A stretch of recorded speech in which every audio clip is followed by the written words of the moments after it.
it's time. What is socialism? Chat. What is socialism? What do you think socialism is?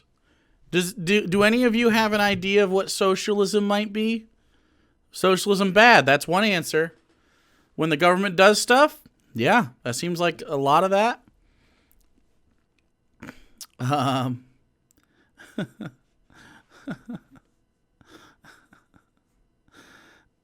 the government makes frogs gay. True.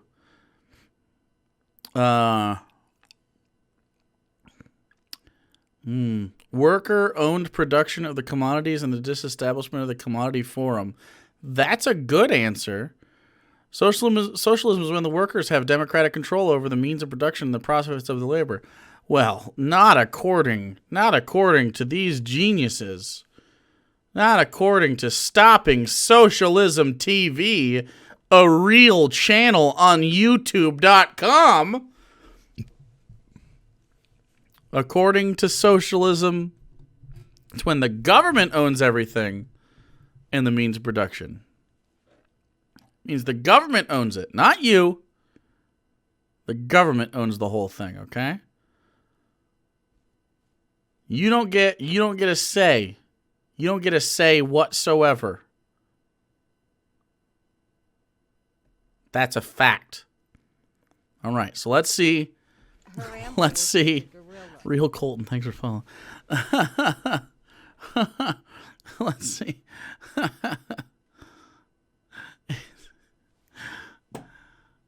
What is socialism with these two fellas? Let's see how it goes. Oh. So if you look at any of our videos in Stopping Socialism TV, you'll inevitably find some comments from socialists that accuse us of not knowing what socialism is. Okay. So we need to have this video, What is Socialism? All right. But before we get into that, I have to say that we're trying to spread the word about the truth about socialism, but Google and YouTube, they're not doing us any favors. Okay. So we need your help to get this content out there, to get this word out there. You need to like this video, you need to share it, and most importantly, you need to subscribe to this channel. I'm sorry, are you asking for community initiatives? Are you asking for some collective, one could say a unionized front to accomplish something? Are you implying that you can't pull yourself up by your bootstraps and make this video successful without the help of your fellow man? I'm a little confused about that. A lot of handouts happening here. Seems a little bit like someone's begging for some special treatment over here. Okay, alrighty.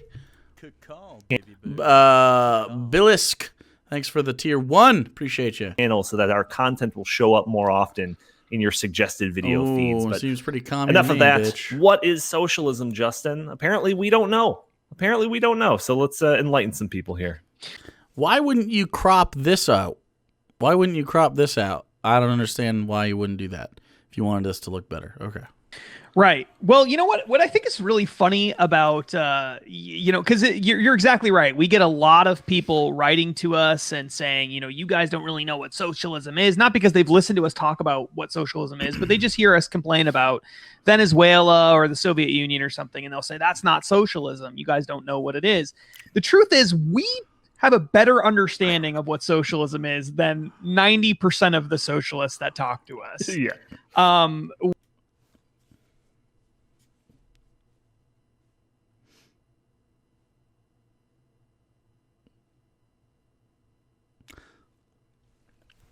Little Dunning-Kruger.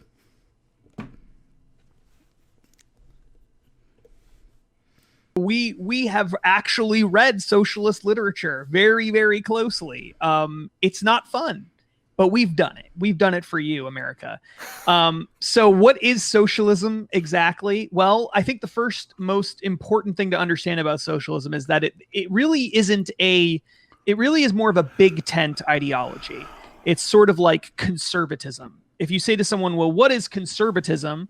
They'll give you a sort of a rough picture of what conservatism is. Like limited government, for example, is usually involved. But there's all kinds of different conservatives, right? You've got people who are fiscally conservative, but who are, maybe socially liberal. You've got people who are conservatives that are anti-war, conservatives that are pro-war. Like they all fit underneath the conservative umbrella, right? Sure. So socialism is also a big tent ideology. It's been around essentially forever, but what we think of as being socialism in the modern sense really became popular in the 1800s.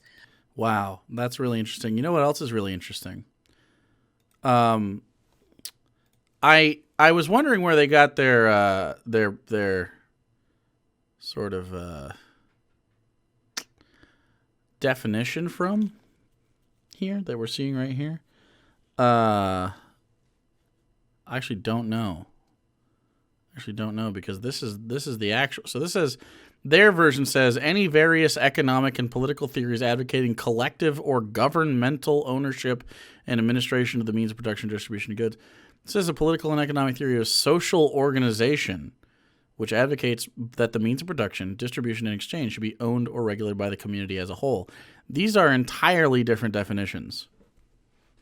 These don't really overlap very well, because one of them implies obviously this implies heavy planned like planned economies through specific governmental entities, and this one is more about the community and the means of production, distribution and exchange owned and regulated by the community, the workers, the working people. These are like fundamentally different definitions. Pretty interesting. They're confusing state capitalism with socialism. I wouldn't be surprised. I'm shocked that they dishonestly tailored their definition to grift their audience. I know, right?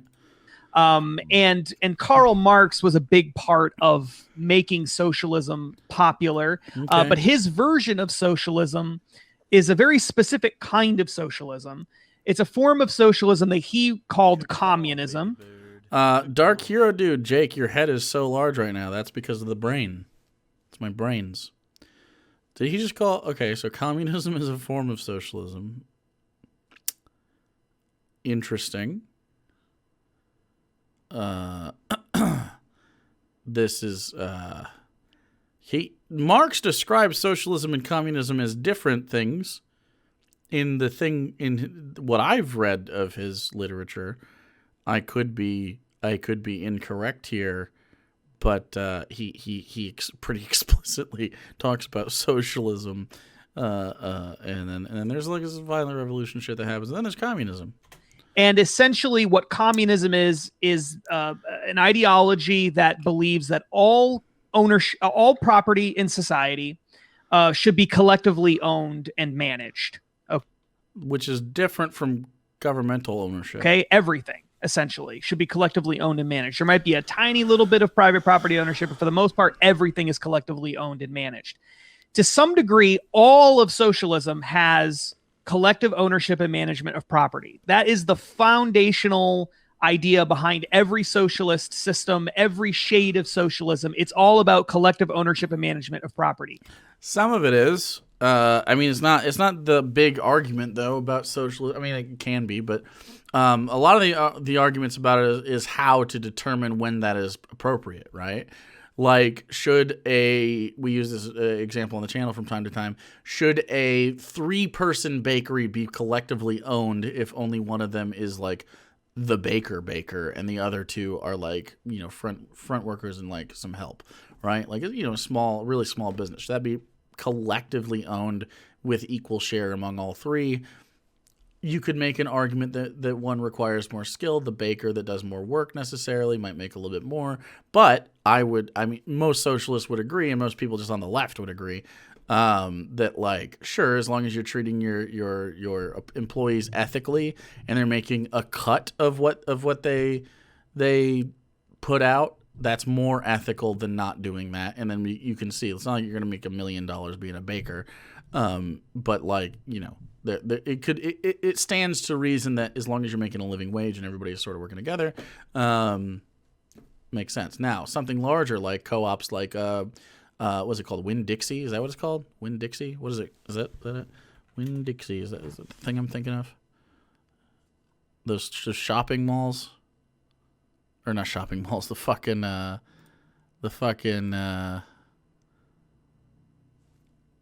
food place. I believe that's it. Yeah. I think they have co-ops, right? And Costco has co-ops. Winco is what I'm thinking of. That's Winco. It's Winco, not Winn-Dixie. Winco. Yeah, that's it. That's it right there. I'm looking at the pictures. Oh yeah. If you've ever been, this is a magical place. This is a magical place, where they just have a bunch of shit out in the middle of nowhere, and it's not pretty, but goddamn is it effective. You just go buy all sorts of shit there, real cheap. Everything's super cheap. The employees own it. Which is nice, and they have some cheaper stuff. It helps communities that don't have a ton of money and stuff. That's cool. When you get to that level, when you get to that level of something, it makes a lot more sense to start really divvying it up, because it's not reliant on one specialist. There's not a LeBron James of Winco, you know what I mean? Whereas in a small bakery, the baker is the LeBron James of the bakery, right? Where sure, that person might demand a little bit more compensation for their work.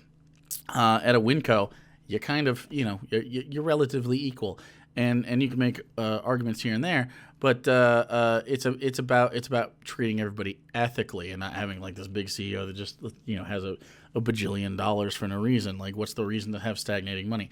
I don't understand capitalists who are 4 billionaires. It doesn't make any sense, because as a capitalist, you would want money to continue to circulate. Doesn't circulate doesn't really make a lot of sense. Newer contracts are not as beneficial as the longer contracts. Contracted employees, yeah, I'm sure it has its problems. It's not perfect, but yeah, it's better than working at Walmart, for instance. I worked at a bakery. The bakers are roughly in the middle as far as how hard they work or their skill involved. Well, I'm just saying, like a small bakery. Like I know. Specifically, there are a couple. I've just used a bakery as an example because you could picture it in your head.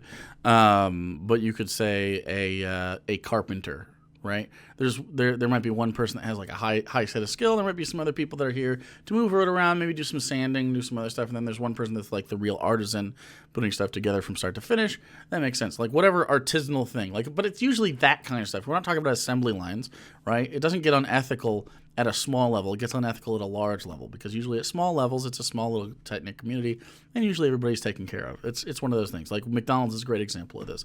Conglomerates of all of these fucking employees, they should be able to unionize, collectively bargain, and make a little bit more money, because, I mean, it's the most popular restaurant on the planet. It's McDonald's. It's ubiquitous in the world, and the people that work there should make a big cut. You know what I'm saying? I don't know. Billionaires are the capitalist equivalent of one of the 12 apostles? No, really. What billionaires are is like, they're like cysts of money. They just they sit on the surface, and then they just get bigger and bigger until you bleed them out. You have to make sure that you have you should make as much wealth as you produce, but you never do. Yeah, it's definitely not. Yeah, there's no way that'll work.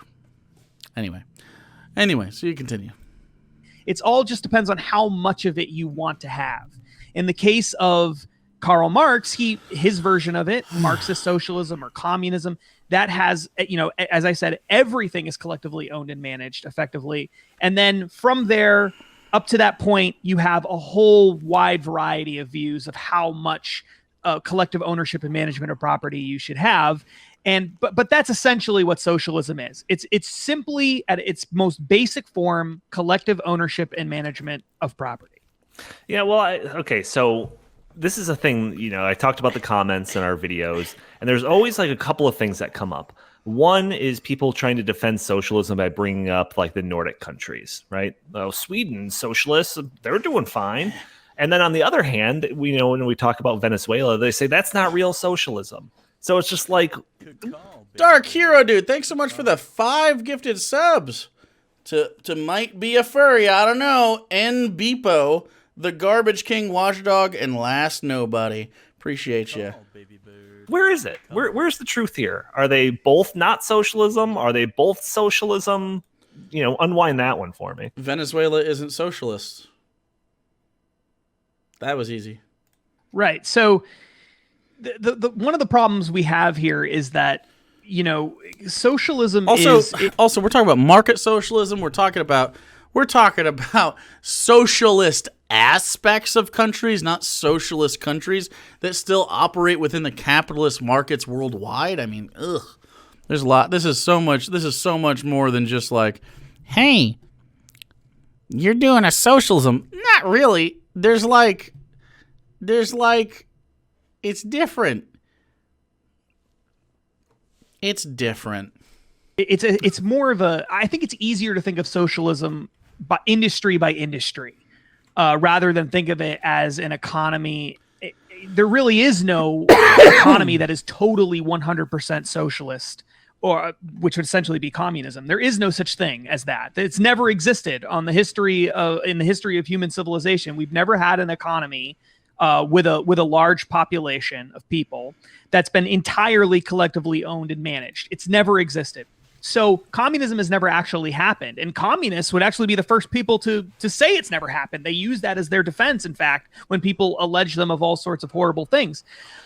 So where things get complicated is once you back away from communism, you say, well, we don't have communism, but we have something less than communism, but we still have some private ownership of property.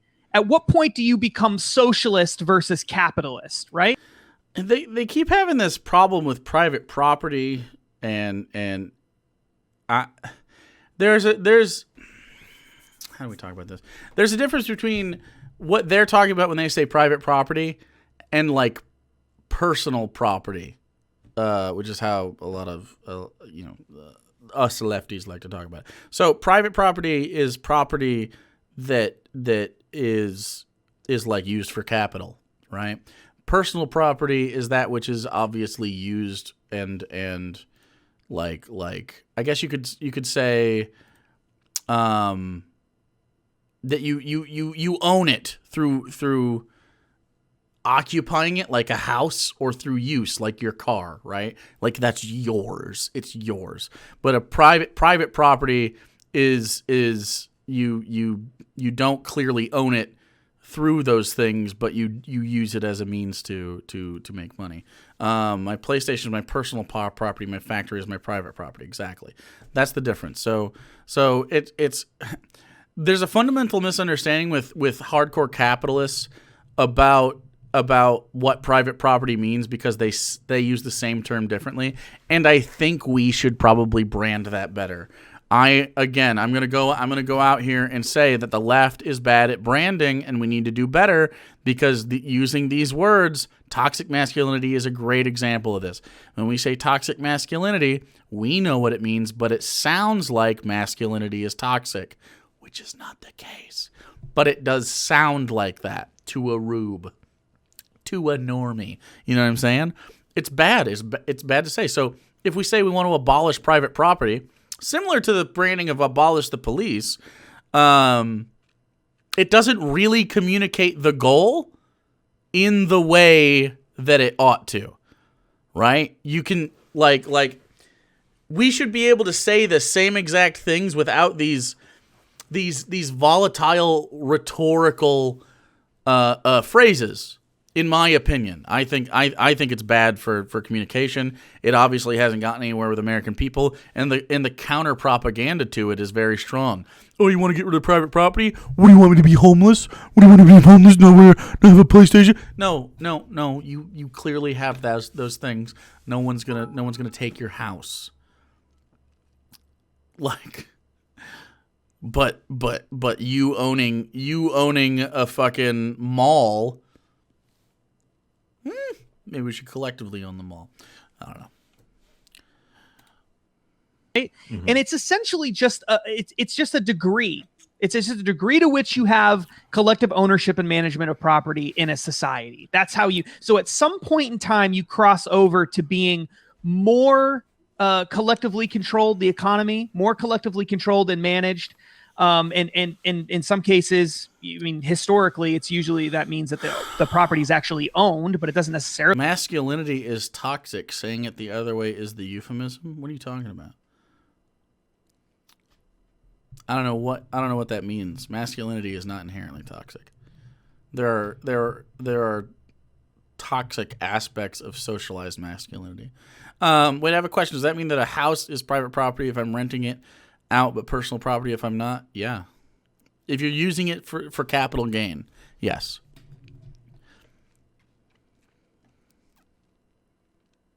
Yeah. Which in this scenario there would be no market for landlords. You know what I'm saying? That wouldn't be a thing. Like it's just not. But that's a great question though. People are already homeless under capital. I know, right? Really have to be owned. It could just be managed collectively. But at some point you cross over to a point where most of the economy is collectively owned and or managed. And I think at that point in time, you have a socialist economy versus every point before that, where you might have some socialized industries. Like, for instance, you might have socialized roads. Every society on the... That's a really good definition, Comrade Cutie, so I'm stealing it and going to take total credit for it. Comrade Cutie totally didn't say this. Actual Jake did. It wasn't Comrade Cutie. User on twitch.tv/actualjake.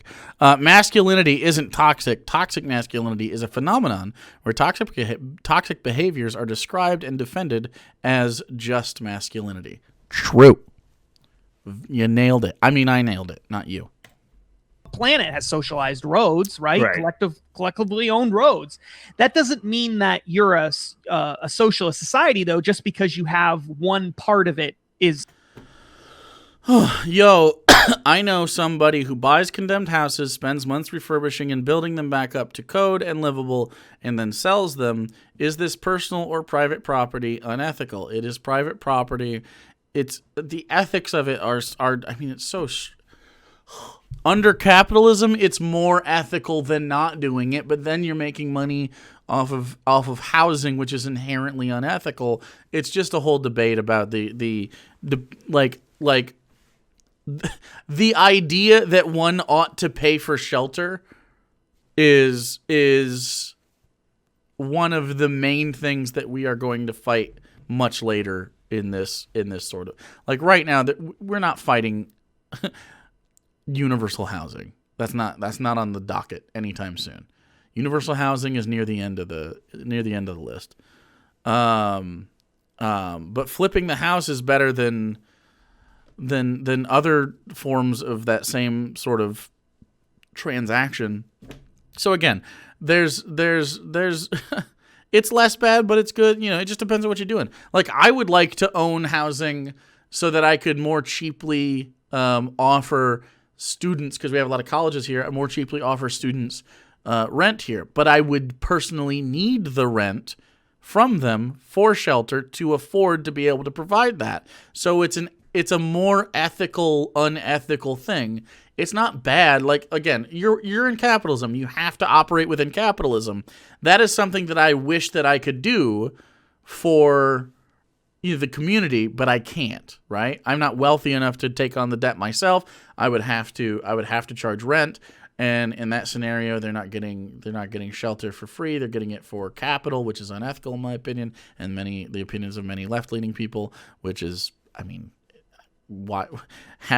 if you don't make money, if you're not productive, you die in the wilderness, is not ethical. So, right. So we're working within the confines of the system. Yeah, Moxasino. Exactly.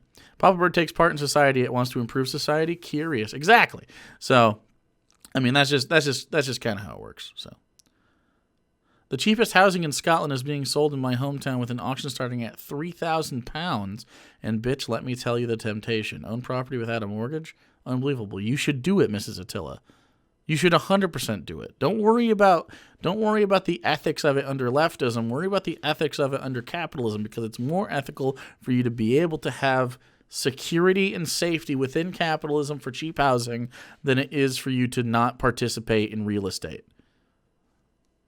It is. And over time, this will change. And then, of course, if you can afford multiple properties and you can, it's not ethics, it's that I don't live there now. Oh, I see. Well, either way, you could still, regardless, if you ever see an opportunity like that, like, it's worth to consider. I think flipping houses is like a thing that exists because of capitalism. Of course it does, because they wouldn't be run down and without occupancy if they were needed within communism or socialism, because they'd be occupied and they'd be maintained. But because people can't afford to live there, it stops being maintained and it falls apart. Yeah. So, I mean, it's that kind of shit. Yeah, absolutely. So it's just a bunch of stuff. Yeah. I would like to own real estate to help the poor community because, again, we saw my statistics, 35% of people in my community live in poverty.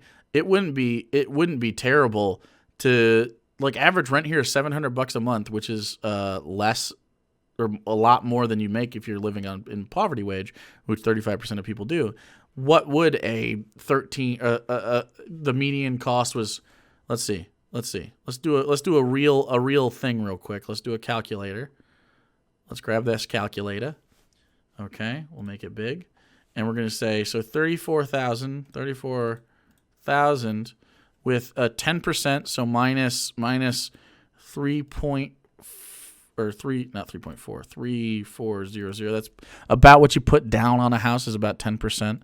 So 30,000, and then divide that by, that's only going to be a 15-year loan, really. So $2,000 a year divided by 12 is roughly $170 a month.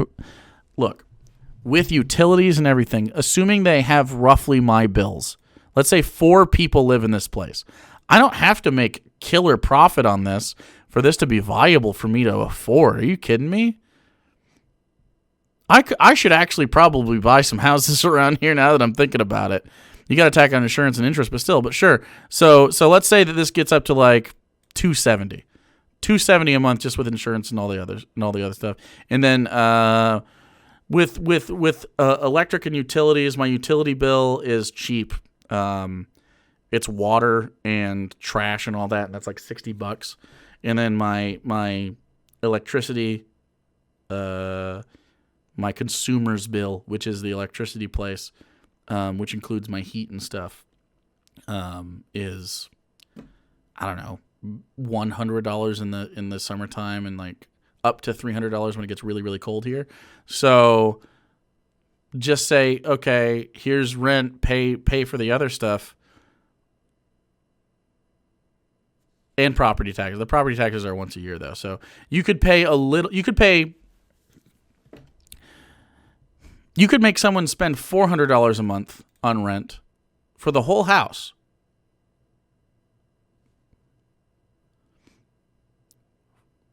$400 a month for the whole house. Her ramble was just a gorilla. They pay the utilities, and I mean you're gonna have like roommates and stuff. This is college kids. That's gonna be the most affordable place in the county. I could probably actually afford that. That's actually wild. With the median income, I might look into this. I might look into this and try and see if we could do some because I get to choose who lives there. We could help out some students and get them really low cost. Again, I hate that it can't be free, but I can't afford that. But it could be, you could do more ethical landlording in the community. And you could turn this, over time, you could turn this community around. Because you'd have more educated populace living in nicer housing that is cheap. Because a lot of the restriction is people can't pay the down payment. Not a lot of people have $3,400, right?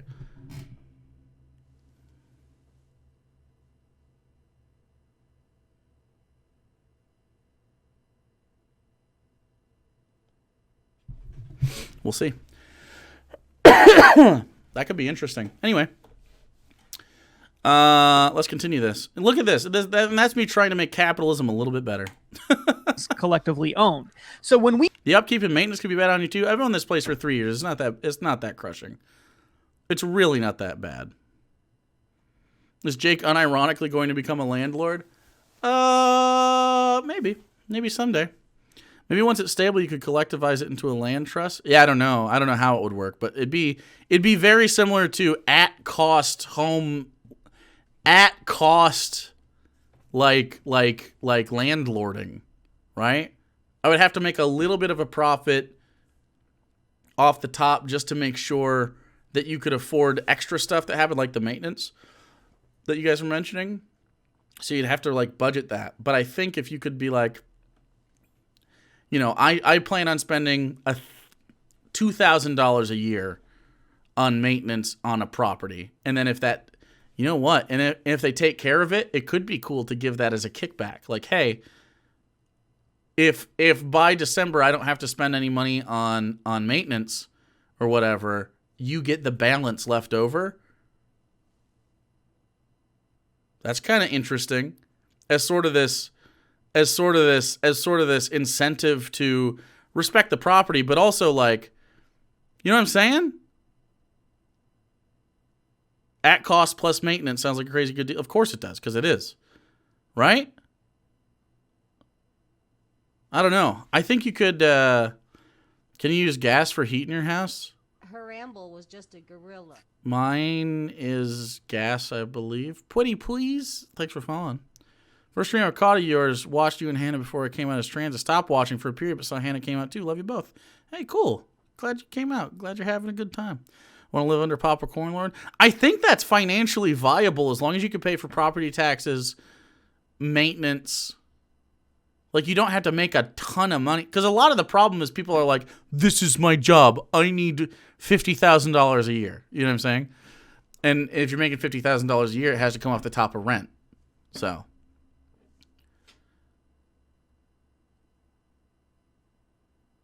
But it's not my job.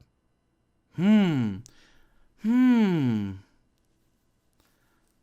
Darrett. I think that's viable. I'm trying to do the math in my head. I think it's reasonably viable. I'd have to talk to like people that are smarter than me to consider it, but my mortgage is less than $650 for sure.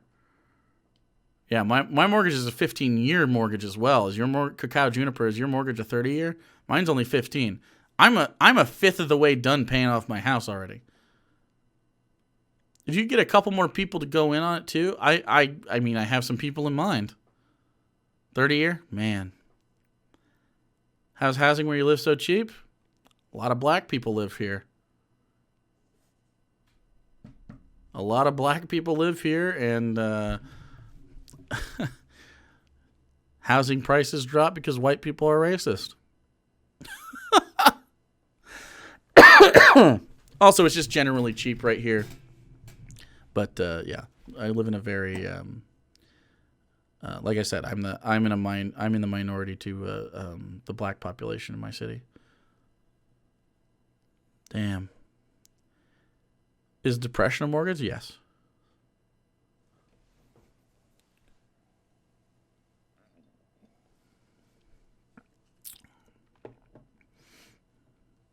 Anyway, let's continue this video. We talk about socialism, we're not talking about as an economic system. We're not talking about a society that has even a tiny little drop of collective ownership or management in it, because every society has that.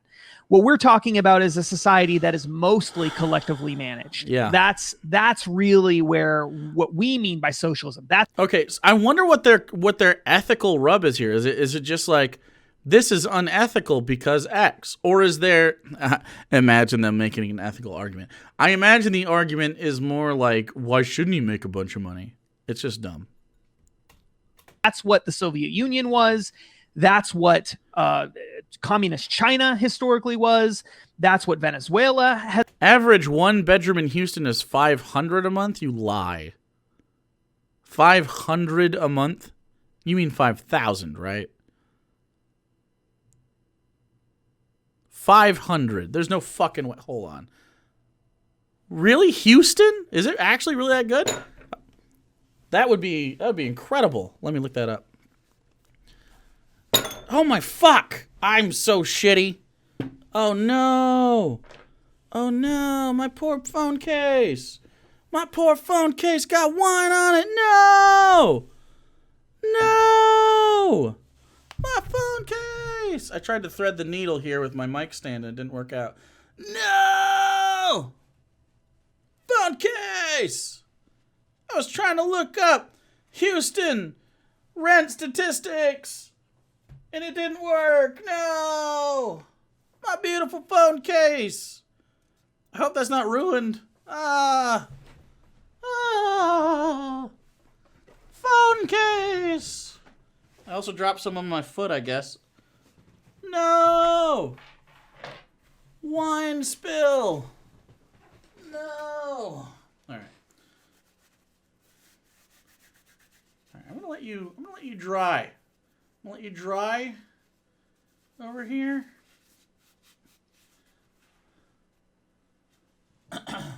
All right. So if I look, average rent cost Houston.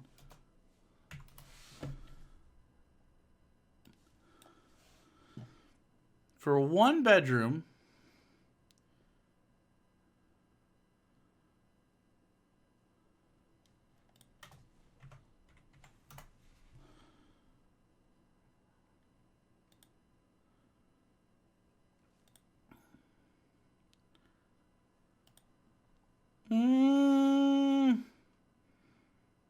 It does not seem like the average is that. I'm sorry.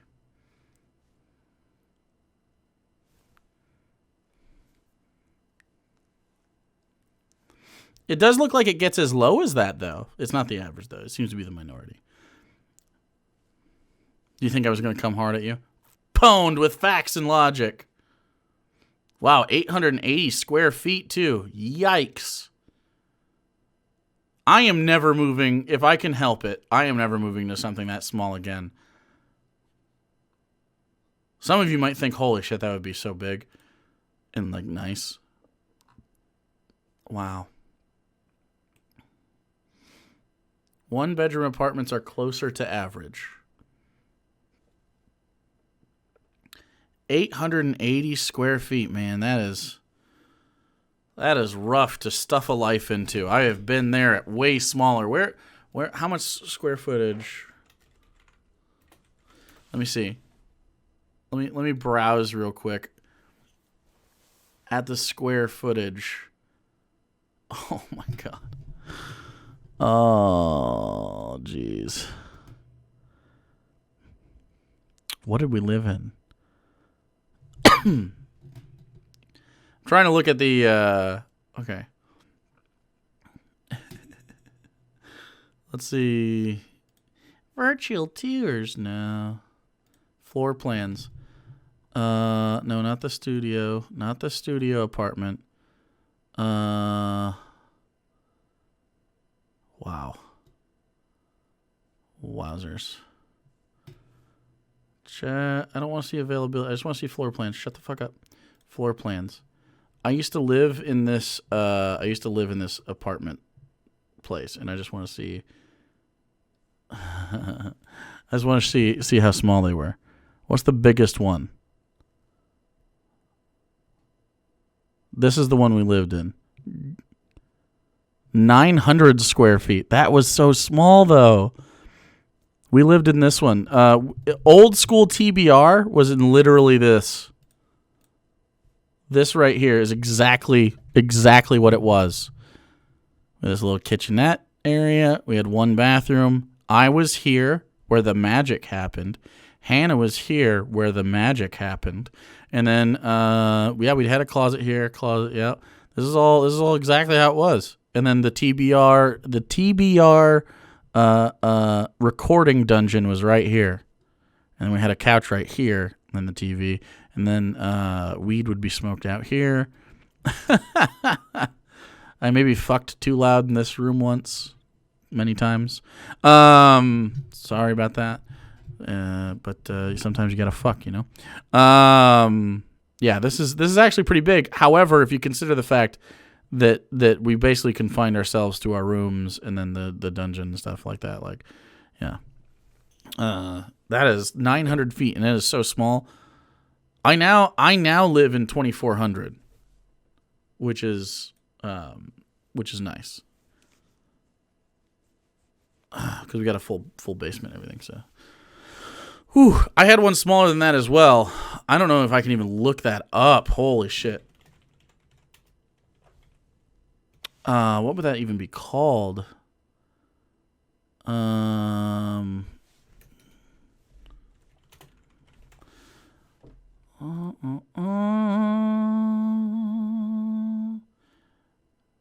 No, that's not it. Wow, that's low income. Low income, $1,400 a month. Jesus fucking Christ, low income. Amazing. Okay.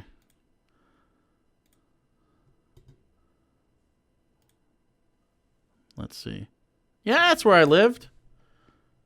How big are you? Now I have to know.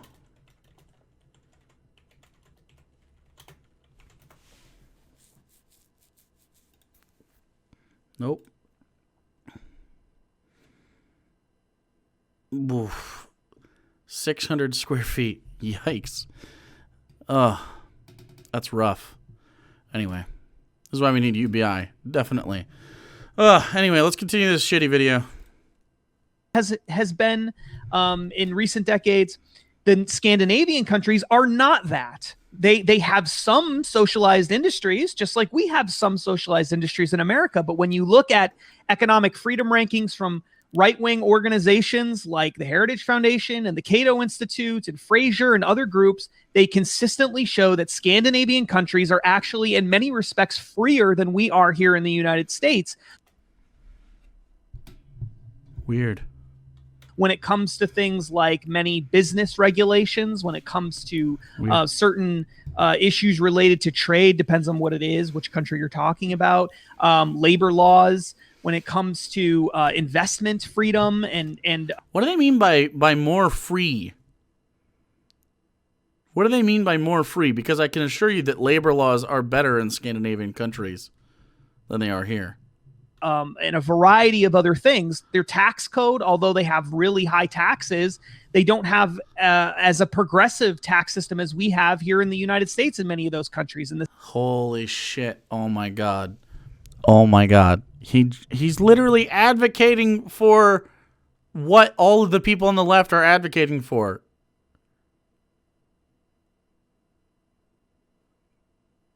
Saying, can we do the Scandinavian model? And they go, no! And he goes, according to right-wing sources, Scandinavian countries have a higher freedom index and a higher happiness index, even though they pay more taxes, which is super weird, but, you know, it's just different. It's different. What? Are you a penis? Are you a penis? the sense that everybody that? pays high taxes, even lower income people. So it's not a wealth redistribution system. They have balanced budgets. It's not a wealth redistribution system. Wait, what are you talking about?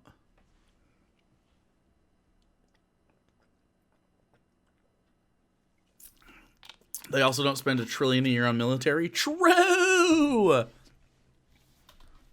In Norway, they make all their money off of drilling for natural resources like oil. And so the idea that these are perfect little Bernie Sanders utopias is just flat out not true. What is this? What is this fucking weird idea? Bernie Sanders utopias. First of all, Bernie Sanders is not the poster child of left-leaning movements. Second of all, he's just an old loud guy, which is great. I like him. But like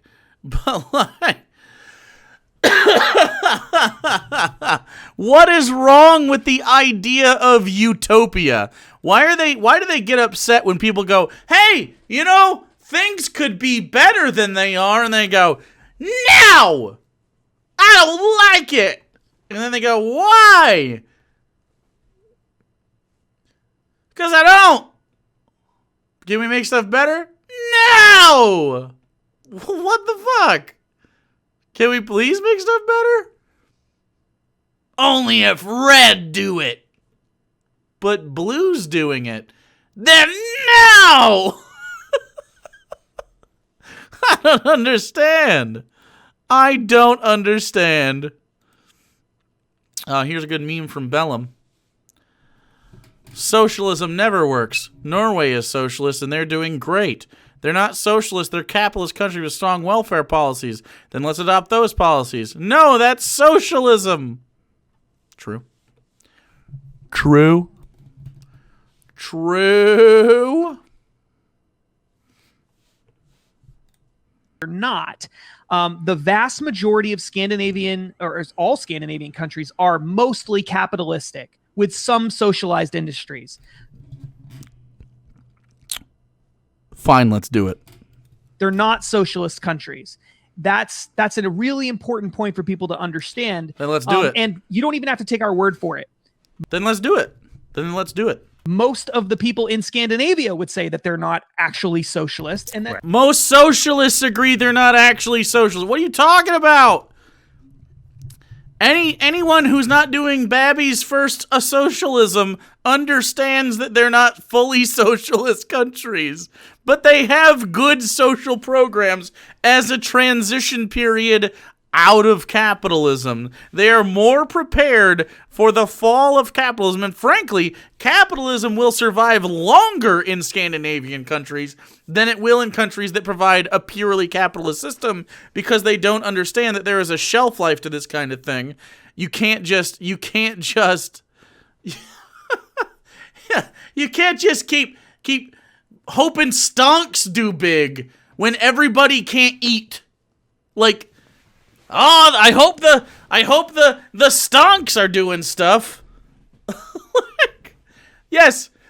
It turns out, did you know that we can take steps? Did you know that Scandinavian countries likely model the steps we should take as we move left away from capitalism? Whoa! We could eat the stonks. Stonks may feed your family. Oh, I need a ponytail. I need like a ponytail. Bernie Sanders himself said he wants something more like the Scandinavian models. I know, right? Wild stuff. historically they've been more socialistic in the past than they are today. They've actually abandoned many of their socialistic ideas. Yeah, you know, so we They've abandoned many of their socialist ideas. Ideas such as universal health care. Ideas such as no cost to the consumer medication. Ideas such as maternity and paternity leave for up to a year. Ideas such as universal health care. Or not health care, I'm sorry, we already said that. Child care, universal child care. Ideas such as universal access to college. Ideas such as the legalization, decriminalization of stuff like heroin. What? So I mean, just paid vacations, huge. Some countries have a form of UBI. Some places have. I mean, like you can't even be homeless in fucking like Norway, right? Isn't it Norway? One of those you maybe it's Sweden. Like one of those it's like impossible to be homeless. Their homeless rate is 0. It's literally fucking 0. They're also better socially. Their happiness indexes are always the top in the world. Now, racists say it's because they don't have any black people there, but I mean they do have black people there. Actually, I wonder if their rates are higher or lower than Maine or something. Demographics of let's just say Scandinavia. Scandinavia.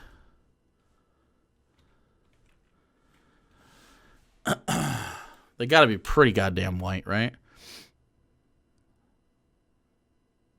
Will everyone shut up about how the Nordic countries, what? Top every global ranking? No, because they do. They do it. Demographics of Scandinavia. Let's see. It's got to be like a bajillion white people. Sure. Okay. Deny. Foreign-born migration flow I want to see population.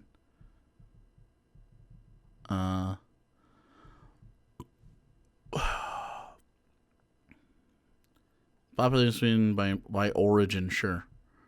By origin. You quit it. Swedish origin, foreign background. 2.63 million? That's a decent chunk of people that aren't even from Sweden. What? What? Huh. Actually interesting. I don't know how many black people. Let's see this. How many non-whites live in Sweden? Let's just see that. Demographics of Sweden. Demographics of Sweden. Let's see if we can do this. Population statistics. Birth rate, death rate, blah blah blah. I just want to see how many white people there are. Like, is it 99.9%? Is it ethnicity? The majority of population are ethnic Swedes, or people who can trace most of their ethnicity. Yeah, of course. Sweden Finns are an ethnic minority. I just want to see where you're at.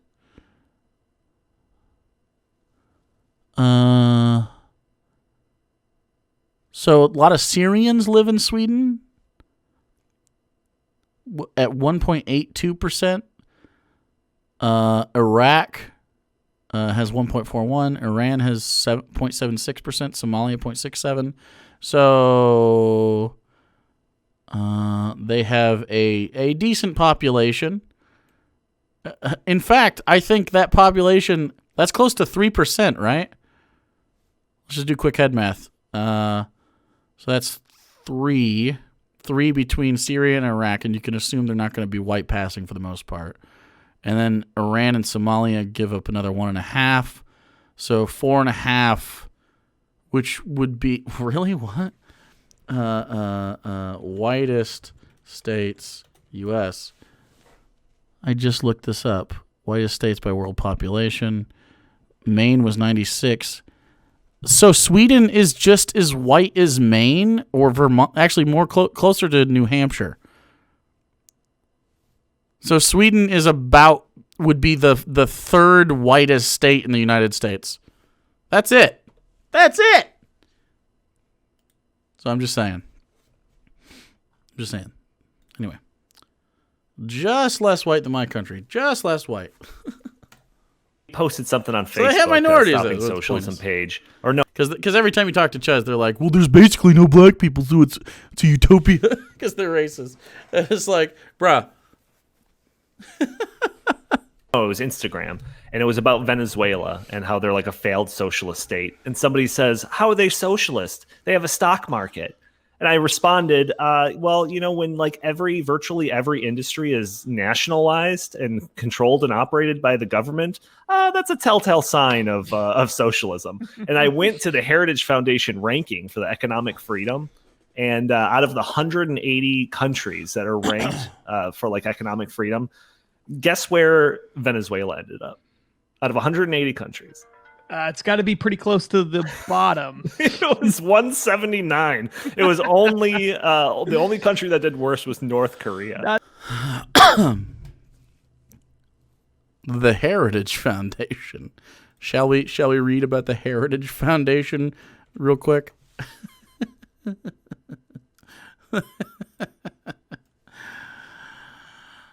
The Heritage Foundation is an American conservative think tank based in Washington, D.C., primarily geared towards public policy. The foundation took a leading role in the conservative movement during the presidency of Ronald Reagan. Oh, weird. Fucking Jesus Christ. Hey, that sounds very legitimate. Yes, absolutely, 100%. That's incredible. So the only other thing that I wanted to really touch on in this video is just like, so I got the definition here. This is out of one of the pages of Arguing with Socialists, which Justin and I were contributors to that book. Oh, weird. You cite your own fucking words? You're citing yourself? Why do right-wingers do this? They cite themselves to... Their argument is supported, guess what, by themselves. Surprise. This is It how you has do the definition stuff. of socialism as any of various economic or political theories advocating collective or governmental ownership and administration of the means of production and This is a self-retweet. distribution of goods. So I think that this applies like directly to when you look at like the Soviet Union. Yeah, sniff your But own then fart. when you look at just kind of how socialism comes about and just different like generations, it does change. Amazing. So when you had like the government directly owning the means of Y'all are really weird. Thanks for following. production, they owned the factories in the Soviet Union. In Sweden back in the 70s, they had like co-ops. I forgot what the name of that program Peter Coffin's fart sniffing throne is being challenged. God damn it. is that kind of tried to shift the ownership to collective. Bob Stoner. Wage thanks. earners funds. Wage right? earners funds. Yes, you're great at that. But then when we talk about the Great Reset, it's like a totally different version of kind of operating it, but we still call it socialism. So can you kind of figure that one out for us? Right. Well, historically, because of the way that economic systems have worked, especially prior to the world switching to a fiat monetary system where Where money means nothing. the money is essentially not backed by gold or anything. Backing it by gold is the same thing as backing it by fucking anything else. It's just like, I don't know, how much is that worth? The two inform each other. It's just gold. It's gold. It's a rock. It's a valuable rock because we determine it to be so. Specifically because you can use it in electronics now, not because it's just shiny. But other things are shiny. Pyrite is shiny. Do pyrite stuff then. I don't know. It's fool's gold. Like it's just shiny rock. I like rock. It's shiny. Okay, cool. I understand that like there's some rarity to it, but like, are diamonds rare, guys? I don't think they are. Gold is actually getting more rare, but like it's just like diamonds are good for cutting stuff. Like there's practical applications to a lot of these materials, but like being like, my dollar is backed by a gold bar. It's like, what's that mean? If the dollar loses value, isn't that determined by the value of gold then? I don't know. Very strange. Very, very strange. We can also just make diamonds. We can just make them. We'll just make diamonds. Nothing is valuable. It's just a social construct. What about friendship, loser? Roasted. Friendship is the most valuable ship of all. Tangible. It's valuable because the government says it's valuable, and they print as much money of it as much money as they want, relative with balancing the value of that currency. They don't want to print too much of it or whatever. But you don't even understand why they don't want to print too much of it. It's interesting. Why? It's interesting that printing too much money drops its value because then people will have money, and if they have money, then well, surely we'll have to drop the value of it. So stupid. Because there's more of it, so it's less rare. If it's less rare, it means it's worth more. Less? I don't know. Once the world started switching to that kind of a currency, which really became very popular in the 1900s, everything changed. It used to be that in order to have a socialist economy, you had to have collective ownership of property. That was the only way to control it, was some property, to actually physically own it.